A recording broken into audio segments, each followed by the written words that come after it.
balita at komentaryo. Magandang umaga. Congratulations. Tagahanga mo kami. Hindi mo lang nakakuha. Matagal na kami nakikinig sa'yo. Kasi magandang programa mo. Bukod sa mayroong tinatalakay na tama sa bayan, mayroong humor. At saka bilib ako sa'yo. Kasi nung minsan, parang nagagalit yung babae sa'yo, pero hindi mo pinatulang, cool ka lang. Ang ganda ka, kung mo ka ako yung si Percy ka, ako magaling talaga. Pero talagang ako, maganda ka makiharap sa tao. Congratulations, babati lang ako sa'yo at more power. Keep it up. Ang balitang ito ay hatid sa inyo ng Hataw. Number 1 sa balita, basta tabloid, Hataw.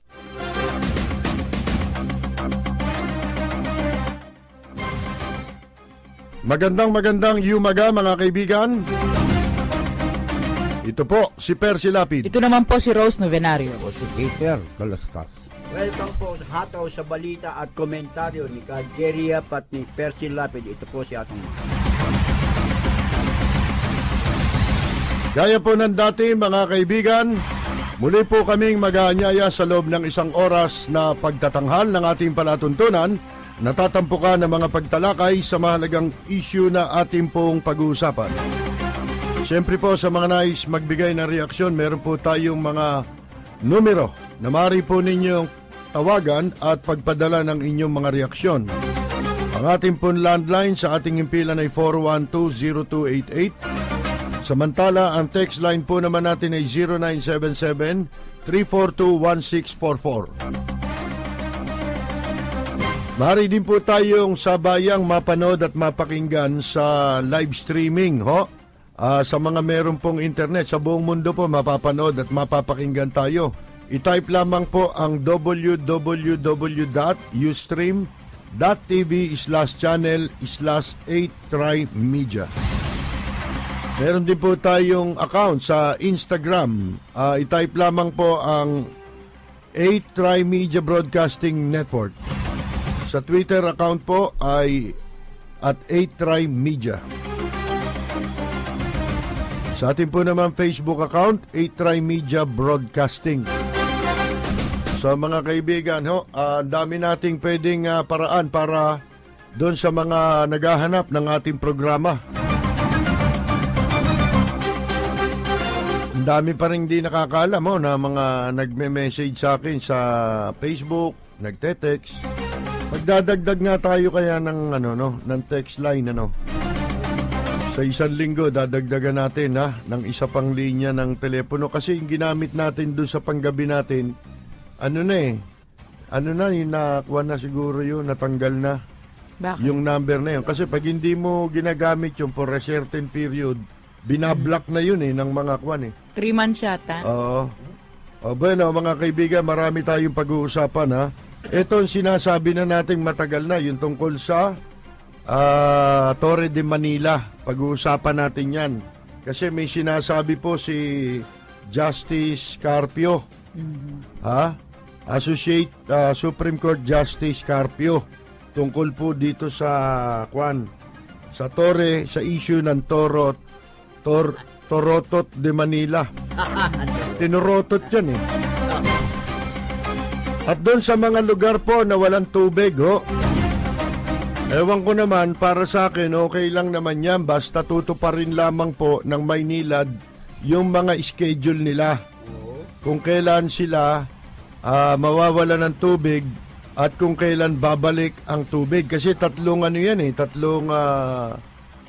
araw na merong mawawala ang tubig ng kung ilang oras, babalik ng ganong oras na sasabihin po o sinabi ng Maynilad, schedule.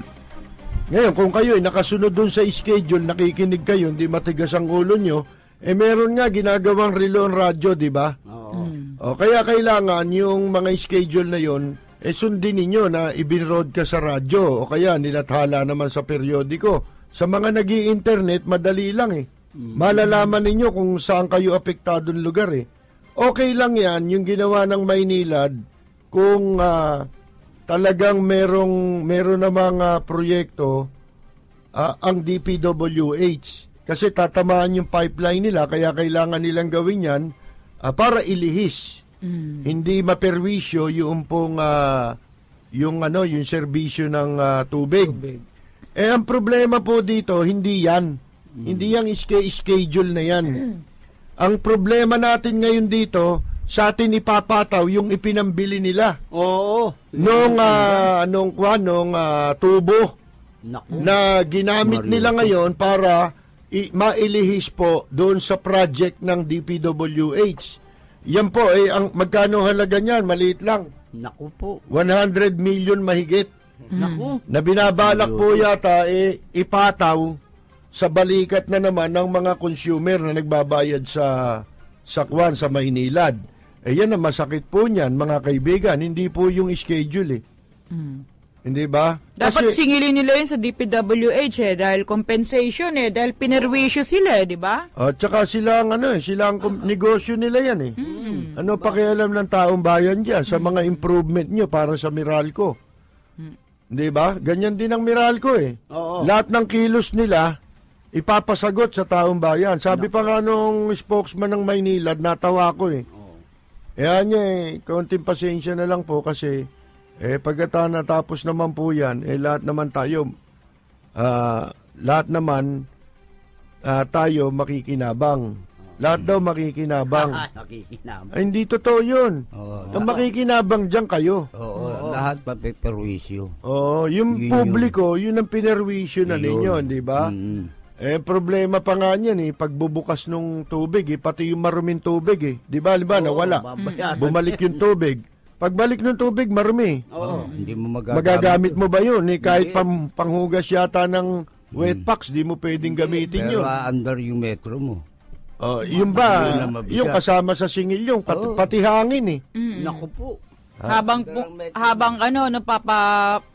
dumadalo yung tubig pa lang sa tubo. Kaya lahat tayo black yung timer pressure oo. Lahat po ng mamamayan black timer Nagbabayad ng hangin sa Maynilad. Di ba? Nagbabayad ng airtime Ano ba yung air? Di ba? Di ba hangin yun? Hangin yan. Ang binabayaran mo sa Maynilad airtime kaya lahat po pala ng mamamayan black timer.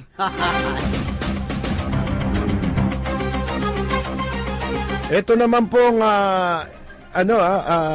tungkol sa Torre de Manila, mga kaibigan. Nagkaroon pala ng oral arguments na naman kahapon sa Supreme Court. Itong yung pinuno ng NHCP, yung National Historical Commission of the Philippines. Mukhang tutol sila doon sa sinasabi ng Solicitor General. Ano ba sabi ng Solicitor General? Labag sa batas daw. Illegal daw yung construction ng Torre de Yung Manila. pagkakatayo ng Torre de Manila. Ewan ko kung matalino ba yun. Sino ba yung namumuno dyan? Si Hilbay. Yung pumalit kay Hardilesa, Hilbay ang apelido nun Hilbay. Ito si Hilbay. Saan kayang karinderya nag-aaral ito? Bakit niya nasabing illegal? Na pinapalaga, ano ang pinapalaga ng NHCP? Kasi ang gusto ng NHCP, sumulat siya sa Supreme Court gusto nila alisin sila as respondent. Dahil di ba kasama sila sa dinimanda ng Knights of Rizal NHCP, city government, saka hindi MCI, di ba? Ang gusto ng NHCP, alisin sila as mga nireklamo. Yun ang gusto nila ipagawa sa Solgen. Ang ginawa ng Solgen, parang diniin pa sila. Kasi pinayagan nila binigyan nila ng permiso, kaya kasama sila sa respondent. Ayan ang mahirap po sa mga humahawak ng pwesto sa gobyerno. Ang gusto lang pwesto, pakinabang. Pero pagdating sa responsibilidad, hugas kamay na. Ayaw nilang tanggapin na ang public service ay merong kaakibat na pananagutan, accountability. Na kapag ka nagkamali ka, accountable ka sa gagawin mong pagkakamali. Kamukha ni Tado Bagatsing. Si Congressman Tado Bagatsing ng Maynila. Absuelto na raw siya. Nung tanongin, sino nag-absuelto sa inyo? Anong RTC branch yan? Yun yung RTC branch Napoles. Si Judge Napoles ba? Lintik po Siyempre, absueltuin siya ni Napoles. Oo. Pag pumayag si Napoles na umamin siyang kakilala nga niya si Amado Bagatsing, aba, edi madadagdagan yung patong-patong na niyang santambak na kaso. Tama. Sa pork barrel scam. Siyempre, ia-absuelto kanya. Oo. Pero, ang sabi po naman sa batas, dahil itong kaso nila, hindi naman umabot dun sa halaga na para yung benchmark ng kasong plunder, hindi umabot dun. So, babagsak posibilidad ang maging kaso nila, malversation of public funds. Yung po palang malversation of public funds, wala naman palang pinagkaiba. Sa plunder, pagdating sa makukulong ka. Kasi wala rin piyansa Wala rin. Hindi ba? At sinasabi po doon, hindi raw siya nakapirma. Ito si Joel Bulsanueva. Piniki daw. Ng TESDA at saka si Tado Bagatsing. Hindi raw sila nakapirma. Sa batas po pala, hindi kailangan nakapirma ka.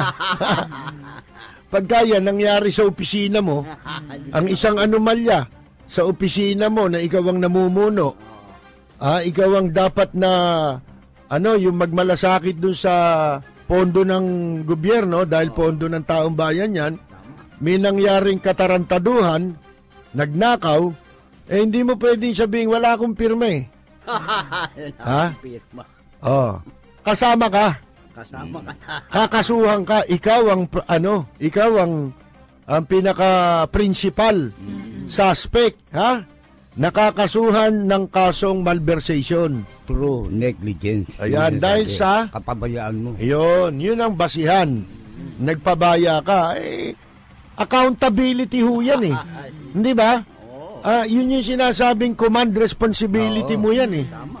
Kahit sa mangyari, command responsibility mo Pwede si pabaya sa isang opisyal ng gobyerno. Sana kung may specificong batas na ang congressman pag hindi nakapirma, walang kaso. Kahit magnakaw. Di ba? Dapat ganon. Gumawa muna kayo ng... bago i-release naman yung pondo, di ba?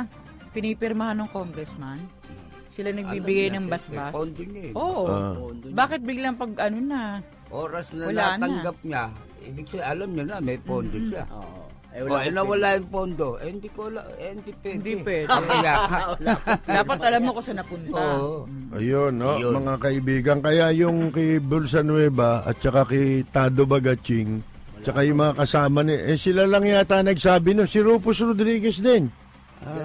Supreme Court naman ang gusto niya. Tumatakbo siya doon sa Supreme Court. Pero yun din wala rin siyang pirma Yun din ang alibay Ang tawag diyan, hindi naman depensa Alibay. Alibay yan. Sapagkat ikaw pumasok ka sa public office, dapat alam mo ang kabisado mo yung batas na nagmamando sa mga opisyal at empleyado ng gobyerno na kung tawagin yung Code of Conduct and Ethical Standard for Public Employees and Officials. Tama.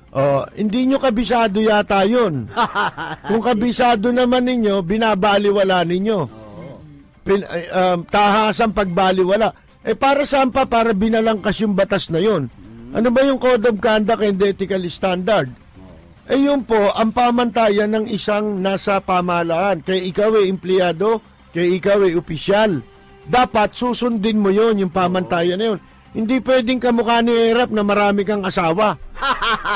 Pagkatapos yung mga asawa mo, pwede rin tumakbo. Yung mga anak mo sa labas, pwede rin tumakbo. Anong klaseng lipunan ito? Ba't di nagagalit pa kayo ngayon sa China dun sa pagbabayad ng advertisement? Di ba may sinight kasi rin ako na parang talinhaga. Mga kasabihan nung araw pa. Nakasabihan binibigyan ang tatalino ninyong ang tatalino nila magtataka ka nabibigyan nila na nakukuha na itatranslate nila ang kahulugan ng isang talinhaga na sinabi ng isang tao nung araw.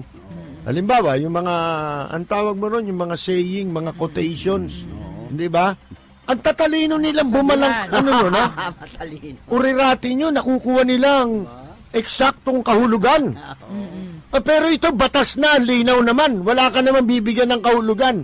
Kundi gagawin mo, susundin mo lang yung ethical standard, di ba? Code of Conduct and Ethical Standard for Public Employees and Officials. Ba't hindi nyo magawa yan?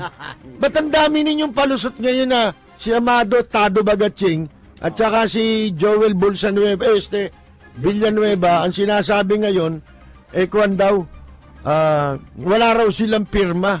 Aba, hindi po sa batas, tandaan po ninyo. Para hindi kayo maloko ng mga ugok.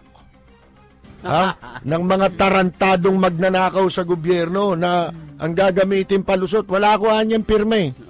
Hindi ho palusot yun. Hindi ho depensa yun. Yun ay alibay palusot. Tama. Ang ibig po sabihin, may batas na nagsasabi na sa pamamagitan ng pagpapabaya mo, ay mananagot ka. Yun ang sinasabi ng batas. Pananagutin ka dahil pinabayan mong mangyari ang isang kawalangyaan, pagnanakaw sa opisina mo. Na dapat, sinusupervise mo. Hindi ba? Tama. Kaya nga may mga batas Tapos yung pagpapakahulugan ang gagaling ninyo magbigay. Sino ba yung nagbigay ng kahulugan doon sa, raw consultant ba yun ng AFP, mga ganun, mga professor? Ito, inahamunahan nyo tayo. Sige, mauna ka na. Pumunta ka na doon sa, sa mga isla na tinatayuan ng China. At baka sumunod na kami ron. Di ba? Nanguurot pa Sabi niya, ito, ang ibig sabihin nito talagang gera na. Nagahamo na. At gagawa na ng hakbang. Tarantado yun. Hindi naman pwedeng Nagpapanik ang gago. Hindi naman pwedeng bunganga lang dyan di ba? Ngayon, kung kung ano gawin nila? May magagawa ka ba? Wala. Yun naman ang tanong. Asan na yung madadaldal laban sa China? Wala naman kayong magagawa dyan Sundin nyo na lang, yun lang, hanggang doon lang tayo. Tama naman si si Noynoy Kung ano yung rule of law, yun lang. Kung nagawa na natin yun, naireklamo na natin. At saka hindi naman tayo nag-iisa dyan Marami naman silang pinipinsala dyan Kaya nga may samahang pandaigdigan ngayon, kung ang pinagsasabi nito, gusto yata tayong isabak sa gera nung tarantadong yun na nagbigay nung interpretasyon sa advertisement na nilabas ng China sa dyaryo. Lumabas yata ito sa Philippine Star dapat siya Philippine Star Wars Kasi merong interest si MVP sa di ba? China. Oil exploration dyan sa spot list, di ba? Ngayon, mga kaibigan, yan po, ang daming tarantado rito nagsusulputan. Ang gagaling, ang iukil-kil ninyo sa utak nito mga public official, mga walang kamukha ni Tado Bagatsing, at saka ni Joel Mongol, Villanueva, yan po, dapat basahin nyo muna yung Code of Conduct and Ethical Standard. Anong Republic Act yun? Merong Republic Act yun yung batas na yun. Dapat, sabi ko nga sa inyo, di ba, lahat ng papasok sa gobyerno, kay elected ka, kay appointed ang posisyon na papasukan mo sa gobyerno. Kailangan bigyan ka muna ng examen. Oo. May mga questionnaire, mga sasagutin ka kahit na written examination. Bago ka, gawing requirement yun na ang pagpasa mo sa examination na ang i-examinin mo yung batas na yun. Yung mga nakapaloob sa batas na ng Code of Conduct and Ethical Standard for Public Officials and Employees. Tama. Diyan nakabase. Dahil bago ka pumasok, ibig sabihin, pag pumasa ka, alam mo, naintindihan mo. Tapos, pipirma ka ron under oath, di ba? Na naiintindihan mo Yung mga, binasa mo yon at pagkatapos, bibigyan ka parang driver's Parang license. Lisensya. Sa Amerika, kumuha ako dyan ng driver's license eh. Diyan sa Amerika, kukuha ka muna ng written examination. Fill in the blanks lang naman yung multiple choice. Sa tingin mo, madali. Pero bago ka pa-examinin, bibigyan ka ng manual, bibigyan ka nila ng schedule, siguro mga 1 o 2 linggo, yung magiging schedule mo pag nagbayad ka for examination. Bibigyan ka nila ng isang makapal na manual. Basahin mo yun. Babasahin mo yon habang naghihintay ka nung schedule ng iyong written examination. Pagkatapos nun, bibigyan ka na. Pagka dumating na yung petsa, pupunta ka ron sa DMV, sa Department of Motor Vehicles. Ngayon sasagutan mo ngayon yun. Pag pumasa ka naman doon, ang gagawin naman, kuha naman yung actual driving naman ang examination mo. Kaya kahit pumasa ka ron, meron ka pang examination na pwedeng hindi ka pumasa at pwede kang bumagsak, di ba? Ganun din, dapat sa public office. Kasi dito, politika eh. Para ka makapasok sa gobyerno, kailangan rekomendado ka ni Poncio Pilatong ganito, ni Tarantadong ganito, di ba? Kailangan may nagre-rekomenda pa sa'yo. Yun lang ang dapat. Napakasimple lang. Meron pa tayong civil service na wala naman silbi. Dapat ang civil service, yung civil service, naghihintay lang ng reklamo yan Hindi sila nagkakandak ng check sa mga sa mga tanggapan ng gobyerno. Kung dun sa bawat tanggapan ng gobyerno ay sinusunod ang mga alituntunin tungkol sa mga batas sa ilalim ng civil service law. Di ba? Dapat sila mismo merong regular na ginagawa, pupunta ron. Patingin nga ng mga trabaho dito, ang mga designation ng mga assignment ng mga empleyado tsaka ng mga opisyal ninyo, mga department heads ninyo. Titignan dapat Di ba? Sila na dapat na walang ginagawa halimbawa, nagkaroon ng order na magbalasa ang isang tanggapan ng local government hanggang national government na pwedeng manghimasok ang civil service. Titingnan nila na yung bang order na ito na nagdi-designate ka ng mga tao, naglilipat ka ng mga tao, ito ba'y naaayon sa sinasabi ng civil service law? Kung hindi naaayon, i-correct mo. Hindi ba? Tama. Sulatan ninyo kaagad o kaya pagsabihan ninyo kaagad na hindi tama ito. Itong order ninyo. Dahil ito, may mga magrereklamo rito. Pag nagreklamo ito, makakasuhan kayo. Tama. Sana ganun ang takbo ng Ang function ng gobyerno, hindi nakaupo lang Tapos pagka maliit na sweldo, nagrereklamo pa sila. Wala naman mga ginagawa sa opisina nila. Yan ang hirap po sa gobyerno natin. Puro walang ginagawa. Kaya ang akala nila, basta magkapangalan ka, pwede ka nang tumakbo. Katulad si Lito Lapid. Yan. Alam naman, inaamin naman niyang di siya marunong ng chimpong-kampong na English.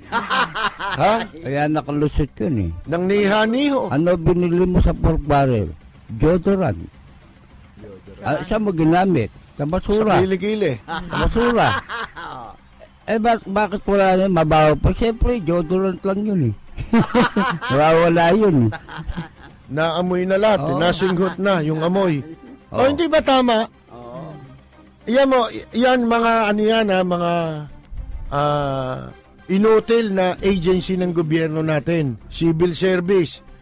Yung ombudsman, actually, inutil yan May pa-moto proprio pa yan. Wala namang ginagawa. Sa moto proprio, hindi naman nila ini-exercise yun. Namimili lang sila. Meron lang kapag kami gusto silang hindi kaalyado na nakaupong administrasyon. Ganon din ang nangyari. Sa panahon ni Gloria, tinanggal nga si Punyeta Gutierrez. Ganon din to pumalit Naturingan pa naman. Mabuti pa nga si Gutierrez. Sa DOJ lang galing yun eh. Yusek. Oh. Pagkatapos itong pumalit sa kanya, retired Supreme Court Justice. Bakit ganyan lang ang performance nito? Oh, di ba? Kung hindi, para mga pako, kailangan martilyoin mo para bumaon. Kahit nga mamalat ka na ng kababanat dyan Wala yun. Tayo na nga nagsampa ng kaso Kami na personal na nagsampa ng kaso. Asan yung kaso? O asan ang kaso ni Isko Moreno dyan? Wala hindi nagpapangsyon ang ating gobyerno kaya hindi gumagana ang sistema ng batas dito sa Pilipinas. Kung itong itutuloy din pala ito, magiging tuwid na daan, part 2. Di wala din. Sa part 1, walang nangyari. Ani natin itong part 2. Di Duterte na lang. Mahirap magsalita wala, mga hindi nagpapangsyon ng mga tanggapan ng ating pamahalaan. Kanya-kanya na lang Puro personal na lang na diskresyon, personal na gusto. Kung ano gusto mangyari ng Supreme Court sa kaso, ganon. Mayroong mga kaso naman na talagang naaayon sa katotohanan, naaayon sa rule of law. Halimbawa, kamukha itong sa Torre de Manila. Ano sinasabi ni Justice Carpio? Ito yung dati na nating kinu-question Di ba ang dami nagreklamo dyan sa Torre de Manila? Yung pala, lumilitaw, yung si Seldran Malaki Butas ng Puwet, at saka itong si Isko Colboy Moreno, kasama yung Consejo de Animal na matatakaw, na extortionist sa Maynila, kasabwat pala nila yan si Seldran. Na nung nakaupo si Mayor Lim, kinokontra yung Torre de Manila. Pagkatapos nung bumaba si Mayor Lim, kinontra ulit. Pagkatapos, pinayagan na yung Torre de Manila. Nung una, pinatigil. Tapos pinayagan. Nawala na rin si Seldran nung pinayagan na ni Joseph Estrada. Yung pong pagtatayo ng Torre de Manila. Ba't nawala si Seldran? Hanggang ngayon, tahimik. Nagpapakilala, binibihisan yung sarili ng mga titulo. Ano raw siya? Cultural activist, tarantado. Kinuha pa nga ni Erap na di ba? Tourism advisor. Sumusweldo sa Maynila. Consultant. Mga kaibigan, on tourism daw. Tourist guide yan, ginawa mong tourism, consultant. Wala namang expertise yan. Tourist guide lang yan. Kahit sino, pwedeng tourist guide Dito nga sa atin, lahat pinapasok Di ba? Ultimo sa mga beach yung yung nagpapaupa ng mga snorkel, mga kung ano-ano. Tourist guide din sila Kasi akala na pag marunong ka na ng konting Hapon, konting foreign language, tourist guide ka na. Dapat nag-aaral ka rin ng history ng Pilipinas. Para alam mo, hindi ba? At saka sa current events, hindi lang yung inabasa mo sa libro na sinulat pa nung panahon ni Magellan. Kaya ako, ito tinan mo, kaya yung pagta-travel, malaki nagagawa niyan Sa isang tao, ikaw maging OFW ka, o kaya mapunta ka sa isang bansa, manirahan ka ron. Malaki nagagawang edukasyon yan kaysa nagbasa ng libro. Kaysa nag-aral sa eskwela. Actual yun Kasi yun sa'yo, personal mong experience. Na magtataka ka, hindi naman ganun kung nabasa ito sa libro. Hindi ba? Yun po. Magbabalik kami pagkatapos ng ilang mga mensahe mula po sa 8 Media Broadcasting Network. Huwag po kayong alis. Magbabalik po ang hataw sa balita at komentaryo pagkatapos lamang ng ilang saglit. hataw sa balita at komentaryo, buong tapang na pamamahaya, diretsahang komentaryo, mga abusado, siguradong plastado. Samahan sina Jerry Yap at Percy Lapid, palitan ng makabuluhang komentaryo sa mga napapanahong isyu at kaganapan, positibong batikos sa mga maimpluwensya sa lipunan, programang kaakibat sa pag-unlad ng sambayanan. Hataw sa balita at komentaryo kasama sina Jerry Yap at Percy Lapid, alas 9 hanggang alas 10 ng umaga sa himpilan ng serbisyo publiko DWBL 1242. Handog sa inyo ng 8Tri-Media Broadcasting. DWBL 1242, 8Tri-Media Broadcasting. Narito ang kaakibat sa pag-unlad ng sambayanan. Jerry Yap, si Jerry Yap at Percy Lapid. Percy Lapid, hahataw sa balita at komentaryo. Alas 9:33 na po ang ating oras. Ang oras na ito ay hatid sa inyo ng PG Flex Linoleum. Gawa sa tamang quality at galing ng Pinoy. PG Flex, proud to be Pinoy. Okay, who wants to solve the problem on the board? Mama! Sige, Samora, to the board. Aray! Ay, sorry! Aray, kamay ko! Sorry, excuse me! Maraming lugar sa bansa, siksikan sa classroom. Kaya ang PAGCOR, katuwang ng gobyerno, ay naglaan ng 5 bilyong piso para magpatayo ng mga classrooms para di na magsiksikan ang mga estudyante. PAGCOR, building lives that build the nation. Ang PAGCOR po mga kaibigan, ito 24 na magagaling na amateur at professional Pinoy photographers ang nagwagi kamakailan sa 3rd PAGCOR National Photography Competition na may temang Tatak Pinoy.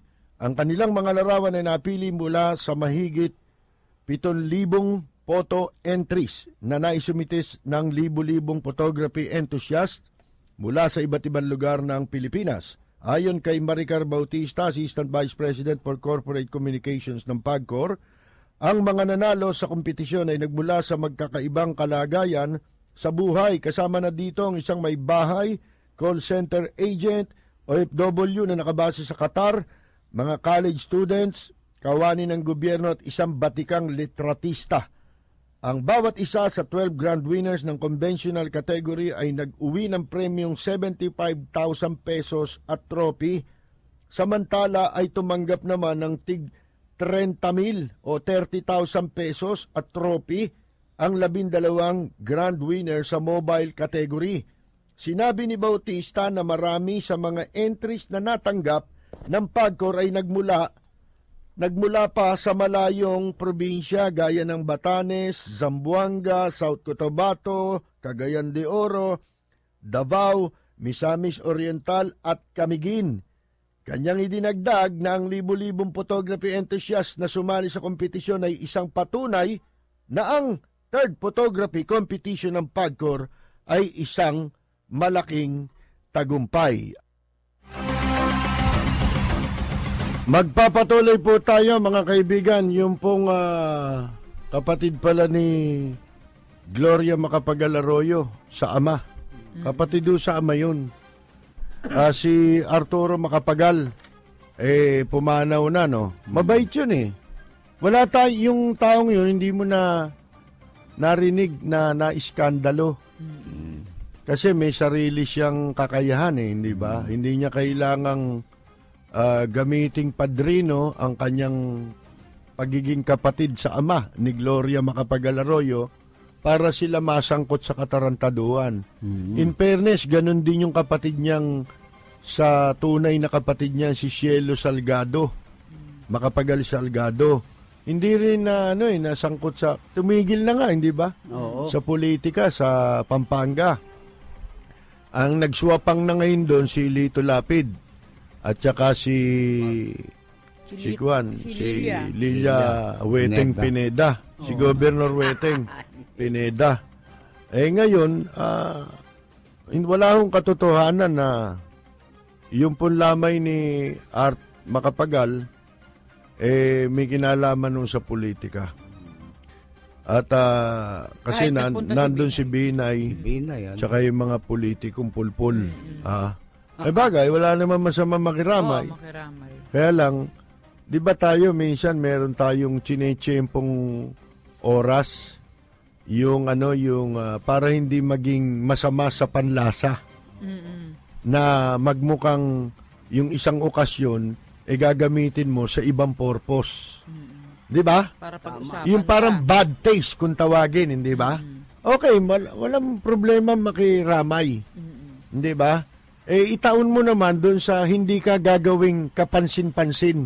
Tsaka bakit itinaon? Sa isang okasyong ganon. Itinaon kasi ni Bina yung pagdalaw niya nung ando doon din si GMA. Nung alam niyan dadating si Gloria. Oo. Para magmukhang sila ay merong pinag-uusapan. Kunyari magkakampi sila. Magkaalyado sila. Di lalong napasama. Yung bad taste nga. Kasi nga, magkaiba kayo nung araw magkalabang kayo sa politika. Nagmumurahan kayo. Pagkatapos dahil sa naipit ka ngayon, pati itong si Gloria ang nakakulong, gusto mo na namang... Sinuspindi siya noon yan, di ba? Gusto mong gahasain. Di ba? Gusto mo magamit yung kanyang siya sa politika mo. Sa kinasasadlakan mo ngayon. Mahirap, di ka naman ginamit ni Gloria sa kinasasadlakan mo. Si Gloria naman, in fairness, tumatayong mag-isa no? Hindi naman. Nananahimik siya ro sa ospital, tapos bigla kang susulpot sa punerarya. Parang nga yung mukha ni Gloria, parang naasar. Asiwa. Nakita ko sa TV Hindi ba napansin? Asiwa. Yung tawa ni Gloria, yung tawang di totoo. Ba't nandito ka? Parang ganun no? Ba't nandito ka? Yung dati niya ng tawa yun yung tawang plastic. Di ba?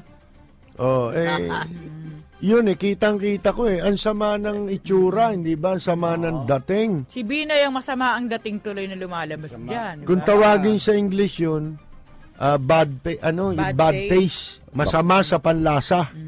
Baka gusto niyong gawing campaign manager si Mike.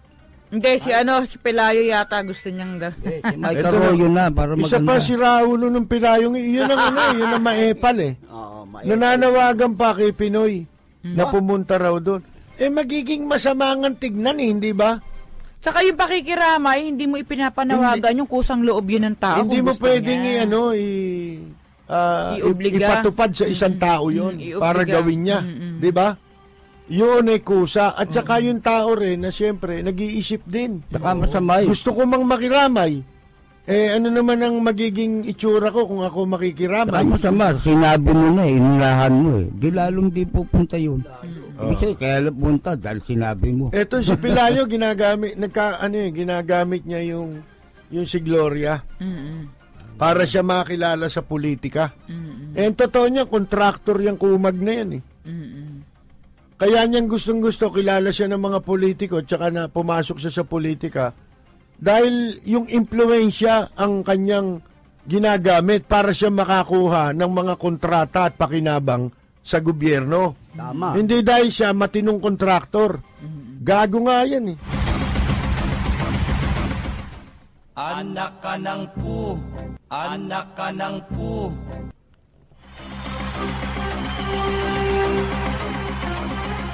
Ito sabi ni Justice Carpio para maintindihan po ninyo na matagal na nating tinatanong. Nasaan ang batas? Di ba yun ang tanong natin noon? Ano ba anong bakit nyo pa titigil yung construction ng Torre de Manila? May batas ba yan? Kung meron man batas dyan, yung pong nagsasabi na, halimbawa, yung Luneta, meron certain distance, may distansya, na hindi ka pwedeng magtayo ng kung ano-anong edifice o kung ano-anong construction within that perimeter. Di ba parang yan? Yung pinagbabawal ang pagbebenta ng alak, yung mga pagsusugal sa mga lugar na kung tawagin public place. Sa mga eskwelahan. Malapit dyan, simbahan. Bawal yan may mga ordinansa yan na 200 meter radius. Yan po, hindi naman pinatutupad yan Ganun din po ito. Pero yung specific law, wala itong batas. Hindi batas na matatawag yun. O yung ordinansa nga Bagamat isang uri ng batas yun, mababa yung kaysa talagang batas. Tsaka tinatanong ni Carpio. Maipapatupad lang yun sa isang lugar. Ang tinatanong ni Carpio dyan, specific eh. Dapat pangalagaan ang physical integrity ng monumento. Ang tanong ni Carpio, kasama ba doon sa physical integrity yung site? Sabi, pag tinumbok mo, meron bang batas na nagsasabi pag tinumbok mo yung isang building? Yung pagtanaw. Katapat ng monumental result. Bawal yun? Wala eh. Walang nakalagay. Kita na ninyo? Di lumalabas ngayon, talagang wala. Kasi tinanong yung abogado, Abogado ng DMCI. Abogado. Ha? Tinanong ni Carpio Merong terminology si Carpio, yung core value.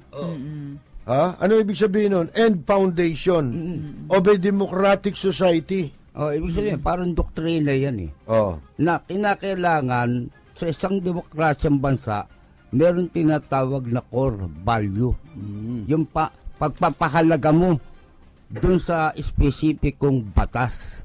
Pag wala kang pagpapahalaga sa espesipikong batas, sira ang value mo. Hindi pwede sa bansa yun. Ang sabi ni Carpio tuloy. Si Mang Carpio. Yan ang pinaka-senior justice. Under the Constitution, sa ilalim niya ng saligang batas, kung ano ang hindi pinagbabawal ng batas ay dapat ay pinapayagan. Kapag hindi, halimbawa, hindi naman pinagbabawal sa batas, papayagan yan. Ba't may pagbabawal? Alin ang bawal doon? Ang bawal, meron kang pinagbabasihan, bawal. Ano yung pinagbabasihan nilang bawal? Haka-haka? Interpretasyon? Pagpapanggap na nagmamalasakit sa heritage? Bakit selective kayo sa heritage? Unang-una, bakit diyan kayo nakatuon lamang sa Torre de Manila? Paano yung kaso ng Army and Navy Club na nilapastangan ni Erap, giniba? Hindi ba yung sa sementeryo ng mga Chinese? Chinese cemetery? Meron ding isa doon na temple sa loob nun. Na nagalit yung mga Filipino-Chinese Foundation sapagkat pinayagan ni Erap din na ipagiba pati yun. Mayroong historical yun. Hindi pwedeng pag-iba yun. Nasaan ngayon itong NHCP na to? Nagtuturuan ngayon itong NCCA tsaka NHCP. Tandaan ninyo na nung itayo yung Torre de Manila, kaya pumayag si Mayor Lim dyan, na-issuehan niya ng permit ng City Hall sapagkat wala namang legal impediment Halimbawa, para din yan katulad yan itatayuan ng negosyo, di ba? Magtatayo ng building sila dyan. Para ka lang itatayo ng isang simpleng negosyo. Sari-sari store. Halimbawa, magtatayo ako. Kung ako nakakomply sa requirements, siyempre bago ka bigyan ng permit, merong mga requirements. Di ba? Na kailangan i-comply mo. Halimbawa, meron kang BIR. Di ba? Meron kang name registration, business registration sa DTI, di ba? Bago ka i-issue ng permit at iba-iba pa. Depende sa negosyo mo, meron pa nga yung kailangan mo ng certification mula sa fire department.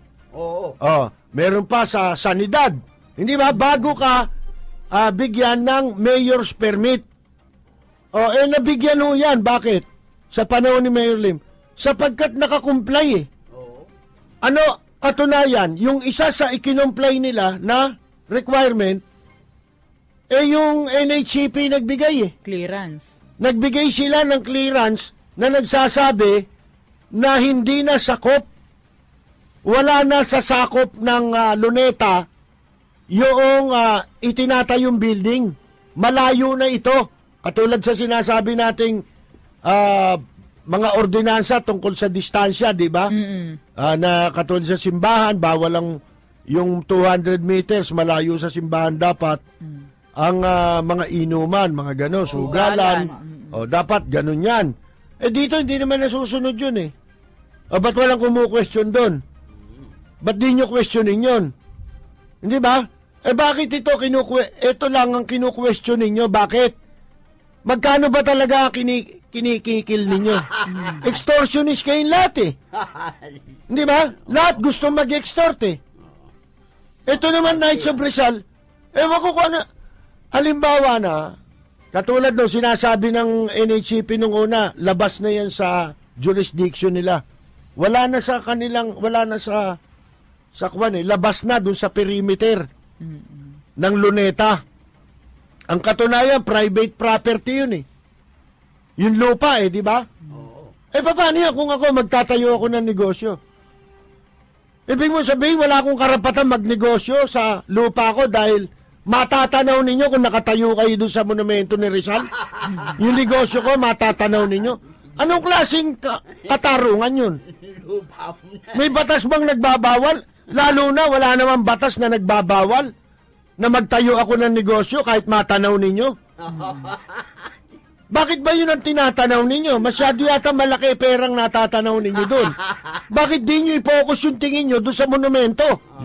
May kampanya siya. Doon kayo nakatingin sa building, hindi naman sa monumento eh. Yung malayo ang tingin, wala naman tinatanaw. Yung focus ng camera siguro, di ibaling nyo para di nyo makita yung tore. Depende nga sa anggulong gusto mo eh. Dito sa gawing kanang, halimbawa nakaharap ka sa monumento ni Rizal. Dito sa kanto ng Kalaw at saka ng Ross Boulevard, kantong-kanto yun, yung dating Otani Hotel. Tinayuan ng kondominium yun, ba't wala nagsasalta sa inyo? Yang gagong si Seldran, na bading, yung animal na yan, binabanatan yan dati yung Iton, yung nasa kanto ng Kalaw at Ross Boulevard. O bakit nung naitayo na, tumigil na siya? Alam niyo ba kung bakit? Nabigyan siya ng condo unit doon sa Iton. Sino may-ari nung Iton? Di ba si Lucio Tan? Ano ngayon? Dyan sa, sa Torre de Manila, ba't tumahimik na rin siya? Bakit ka tumahimik? Dapat humarap ka dun sa Korte Suprema eh. Diba? Dapat yan ang ipatawag ng Korte Suprema eh. Yan si Padre Damaso, convicted yan eh. Yung convicted heckler na yan na si Carlos Seldran, tourist guide, gago. Tingnan mo, ginawa ninyong katarantaduan, dami niyong pinirwisyon tao dyan. Paano yung mga nakabili ng condor yan? Unit, Diba? Paano yung mga construction workers dyan? Ilan libo yun, na pinasara ng Supreme Court yan, walang trabaho hanggang ngayon. Sweldoan niyo yan. Palalamunin niyo ba yun? Palalamunin ba ni Dr. Jose Rizal yun? Ito mga maaarte ito eh. Samantalang yung Army Navy Club nila pastangan, giniba. Yung high alay din, di ba? No? Tinampalasan. Pinutol pa yung mga punong matatanda ron na nagbibigay ng lilim sa maraming nakakatulong yun sa pagbibigay ng lilim doon sa area na yun, malapit sa grandstand, di ba? Pinakamahalagang heritage, isa, puno. Lalo, daan-daan taon, heritage. Mga balite yun. Kailan tinayo yung Army and Navy Club? 1902. Pagpalagay mo na, kasing edad. Kasing edad na nun, huwag mo na sabing naunang tinayo yung puno. Kasing edad na lang. Di may 100 taon yan. Tama na yun. Basta na lang pinayagan itong mga walang ya sa DENR na putulin. How much more yung mga sa kagubatan natin, kaya nakakapag-illegal logging. Hindi natin nakikita. Ito, nasa tungkina ng mga mata natin na nagagawa pang payagan ng DENR ang pagputol sa mga puno. Hindi ba? Hindi kinontra, no? Ang oras po natin, 51 minuto makalipas ang alas 9. Ang oras na ito ay hatid sa inyo ng OxyBright. Magpapatuloy tayo. Sabi ni Justice Carpio, since there is no implementing law. Dahil wala namang batas na umiiral, di ba? Para protektahan yung background site. Yung likuran na matatanaw mo, ano yan? Halimbawa ako nagninegosyo, hindi na ako pwedeng magtayo nang gusto kong gawing negosyo nang wala naman akong lalabaging batas. Hindi ka haharap dun sa monumento ng Rizal.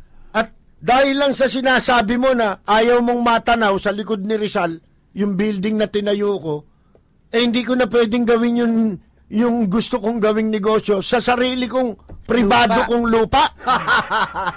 Sino kang tarantado ka? Lupa ko na yan. Sino kang tarantado kang Seldra? Sino kang tarantadong Isko Moreno ka? Oo. Sino kayong mga konsyehal na kupal? Oo. Na hindi ko pwedeng gawin yan? Oo. Di ba? Tama. Ngayon, na-extortion nyo pa ako. Lugar na hindi ako mabibiktima ng extortion, biniktima nyo ako dahil sa nagsabuatan kayo, mga katarantaduhan ninyo. Oo. Pati si Erap, kinikilan ako. Di ba? Yan po, sabi niya, dahil nga wala raw batas na ganon, we go back to the general principle. Ano yung prinsipyo na yon? Nababalikan. That what is not prohibited by law is allowed. Tama. Ano man bagay na hindi ipinagbabawal ng batas, Pwede yan. ay pwede. Naintindihan nyo ba yan, mga Supreme Court Justice? Yan sinasabi ni Justice Carpio? Na ang nakulong sa Shabu, sa cocaine, sa Hong Kong, yan ay disqualified. Bakit ninyo pinayagan si Ronald Singson? At ang convicted plunderer pa. Yan ang sinasabi natin. Tama itong sinasabi ni Carpio. Dapat nung sabihin niya to, bukod sa nakaharap sa mga abogado, sinama niyang kaharap yung mga yung mga justices, pati si Sereno. Di ba? Para naitanong niya, bakit niyo pinayagan si Ronald Singson? Pinayagan ng COMELEC, bakit niyo sinangayunan? Yan ay convicted dyan, may batas tayo. Ngayon, kung wala tayong batas, pwede yan. May batas Ang sino mang convicted of a crime involving moral turpitude na nahatulan ng parusang kulong na 1 taon pataas ay disqualified ayon sa anong batas? Local Government Code. Diba? Sinasabi lang po natin.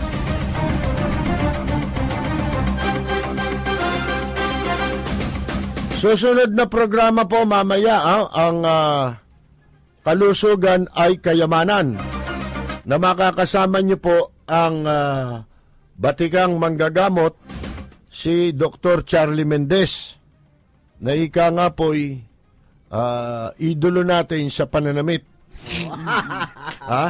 Ganda magdala ng mga damit ng sumusunod na programa sa atin Susundan naman niya ni Mayor Alfredo Lim, At ito mga text natin. Galing kay Marvin Kapili ng Manugit, Tondo, Manila. Dito po sa amin, puro hukay.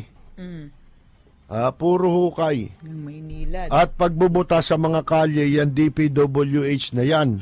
Na last week, tinamaan yung main pipe sa paghukay nila na walang lahat ng tubig, laking perwisyo. At nagkabuol-buol ang traffic. Tricycle, lalo na pag rush hour. Nako, kahit sa ano ngayon, merong tricycle, merong pedicab, merong kuliglig. Lahat yan sa Maynila. Wala nang bawal sa Maynila. Sa mga national road, main road. Main thoroughfares, major thoroughfares. Mga kaibigan, meron lahat yan. May bayad kasi lahat yan. Gawin na sana yung proyekto na yan ng pangmatagalan, hindi kada buwan, butas na lang ng butas ng kalsada. Huwag kayong mag-alala, pag wala nang talaga pamasak, sila na gawin natin pamasak sa mga butas ng kalsada. Si Isko Moreno. Pakibati po, Ma'am Bibian. Salamat po. Ayan, Roy Balbuena ng Antipolo. Yung po mga squatter sa Launlan at Antipolos, tabi ng rilis ng tren, unti-unti bumabalik. Dumadami, ang laki ginastos dito. Bilyon, walang ginawa yung barangay, pati si Mayor Erap. Abala sa pangingikil at pangungutong. Hindi po kaya mga bobotante ito sa eleksyon? Malamang na ipinapasok nila yung mga squatter na yan para maging botante. Alam nyo namang si Erap tanggap na niya na Matalo siya. na wala nang boboto sa kanya. Wala nang siraulo, konti na siraulo, kaya magdala na siya ng sarili niya siraulo. Nagdadala na ng sarili niya siraulo diyan para bumoto sa kanya. Sinong gago boboto sa iyo? Tinaas mo amilyar? Ha? Sinong boboto sa iyo? Winalanghiya mo yung mga vendor. Minumura ka nga sa Quinta Market, di ba? Sa television, lumabas, sabi, napakawalang-hiya mo. Erap, sabi, wala kang utang na loob. Ibinoto ka namin, tas ganito ginawa mo sa amin, walang hiya ka. Hindi ako nagsabi nun. Yung nagtitinda ron. Eto, Patropan Donald ng Santa Maria, Tondo, Manila, bilang kabahagi at simpleng mamamayan na nakatuon, naghahangad ng tunay na pagbabago maganap dito sa lipunan nating nilunod at winasak ng mga kamalian, tunay na isang ehemplong ganap ang programang Hataw sa Komentaryo. Ito'y tumatahak sa tamang katwiran ay kung paano ipagtanggol ang katotohanan at buhayin ang pag-asa na mababago pa itong lipunan na ika nga po ay ibababa ko ito. Ganun ba yun? Yan. May mouse dito. Yan. Ayan. Itong lipunan na napunta sa kawalan. Sabi ni Donald ng Tondo. Mga kaibigan, meron yata tayong text dito. Wala. Kala ko expired na naman yung aking guwan Anli. Oo. Anli. Anli expired. Ito si Jokno. Ang inaano nito si Jokno, yung happy nung kwan, si Serena. Serena pala to. Serena. Jezebel, Serena. Jokno. Yung siya na makakasama sa demanda. Mawala. Alam nyo, sa totoo lang, pumayag kayo at hindi. Halimbawa, sa kaso ng, yan, pinag-uusapan nyo, yun lang Torre de Manila. Yung Army and Navy Club, ano ginawa ninyo? Ba't hindi kayo nag-issue ng cease and desist order? Etong pinayagan una ng pinayagan ng opisina ninyo, binago ninyo nung uminit kayo. No merong mga nagmamagaling. Dito kasi sa bansa natin, dami nagmamagaling Lahat, hindi naman sila mayor. Gusto nila sila mayor. Kung magsalita, ito gawin mo Hindi naman sila yung mayor. Ang dami nakikialam Problema lang nung magpapapicture yan sa likod. Ang background dyan, si Jose Rizal. Lahat na, pinirwisyo. Uso na Adobe ngayon Kung ano pa pinag-ano mag-Adobe na lang kayo.